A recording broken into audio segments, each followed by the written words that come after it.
Good morning students. बेटा आज हम चैप्टर सेकंड का जो नेक्स्ट टॉपिक करेंगे वो है लेखांकन आधार। लेखांकन आधार क्या होते हैं कि जब भी एक बिजनेस में अकाउंट्स मेंटेन किए जाते हैं तो किन आधारों के पर किए जाते हैं। तो उनमें दो आधार है बेटा, रोकड़ आधार और उपार्जन आधार। दोनों का मतलब समझना और ढंग से समझिएगा। रोकड़ आधार क्या है? बोले इसके अंतर्गत लेखा तभी किया जा सकता है जबकि वास्तव में भुगतान कर दिया गया हो, या जब वास्तव में किसी भी चीज़ का भुगतान मिल गया हो, यानी पैसा आ गया या पैसा चला जाए तभी पेमेंट एंट्री करनी चाहिए बुक्स में, तब नहीं करनी चाहिए जबकि वह देय हो गई हो, यानी उसका जब तक भुगतान नहीं हो उसे लेखों में दर्ज नहीं करना चाहिए। ये कहता है रोकड़ आधार। जबकि उपार्जन आधार ये कहता है कि इसके अंतर्गत लेखा उसी वित्तीय वर्ष में कर देना चाहिए जिस वित्तीय वर्ष से संबंधित वह आय या व्यय हो, चाहे उनका वास्तविक भुगतान हुआ हो या नहीं हुआ हो। एक बार फिर से सुनिए, रोकड़ आधार तो ये कहता है कि किसी भी आय या व्यय का लेखा तब करना चाहिए जबकि उसका भुगतान हो गया। लेकिन उपार्जन आधार ये कहता है कि उसका लेखा जब भी कर दो जिस वर्ष से संबंधित है, चाहे पेमेंट हुआ हो या नहीं हुआ हो। ध्यान रखना, सबसे ज़्यादा जो यूज़ होता है वो होता है उपार्जन आधार का। फिर क्योंकि डबल एंट्री सिस्टम किस आधार पर चलती है? उपार्जन आधार पर, एक्रूअल बेसिस पर। फिर नेक्स्ट है लेखांकन मानक। लेखांकन मानक क्या है? ढंग से सुनना। The institute of cost and works accountants of India द्वारा जारी किए गए ऐसे दिशा निर्देश हैं जिनकी पालना करने से लेखों में एक रूपता और समरूपता आती है।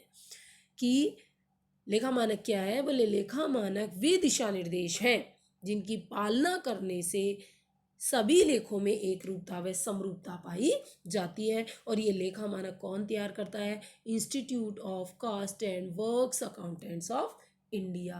बस अब है लेखा मानक के गुण। ये मैंने इसमें लिखे नहीं है, ध्यान दीजिए। लेखा मानक में कौन से गुण होते हैं? लेखा मानक के गुण में आपका पहला जो गुण आएगा वो आएगा कि इनके माध्यम से लेखों में एक रूपता व समरूपता लाई जा सकती है। ये पहला गुण है। दूसरा आपका इसका जो इम्पॉर्टेंट गुण है वो यही है कि इसमें उन तथ्यों के बारे में भी बताया जाता है जो कानून के अंतर्गत जरूरी नहीं है लेकिन लेनदारों, देनदारों, विनियोगकर्ताओं, बैंकों आदि के लिए आवश्यक हो, इसलिए उनसे संबंधित भी दिशा निर्देश इसमें दिए जाते हैं। उसके बाद नेक्स्ट है बेटा वस्तु एवं सेवा कर। वस्तु एवं सेवा कर जीएसटी। जीएसटी क्या है? ढंग से सुनिए।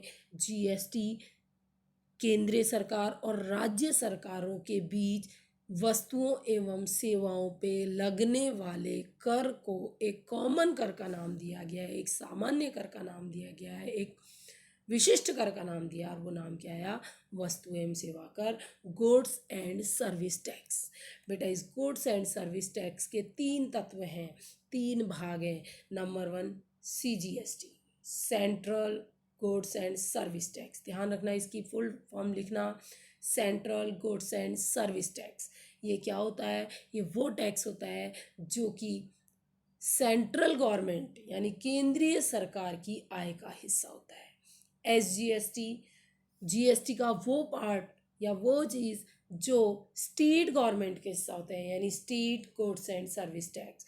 और आईजीएसटी सामान पे लगने वाला वो टैक्स जो केंद्र सरकार और राज्य सरकार दोनों के बीच में क्या किया जाता है? बांटा जाता है एक पूर्व निर्धारित दर पर, वो होता है आईजीएसटी। तो अभी आपको इनके तीनों के कंपोनेंट समझने हैं। इन कंपोनेंट से रिलेटेड जो जनरल एंट्रियाँ हैं वो हम आपको बाद में अलग से समझा देंगे। इस तरीके से आज अपन ने जो मेन बात पढ़ी वो मिलेगा, केवल 3 ही टॉपिक पढ़े। एक तो लेखांकन आधार, फिर लेखा मानक। ये लेखा मानक क्या होते हैं? कि institute of cost and works accountants कुछ दिशा निर्देश देता है जिसके तहत लेखे बनाए जाने चाहिए। और इसी के साथ बेटा हमारा ये चैप्टर, सेकंड चैप्टर क्या हुआ है? खत्म। कोई डाउट हो तो आप मुझसे पूछ सकते हो।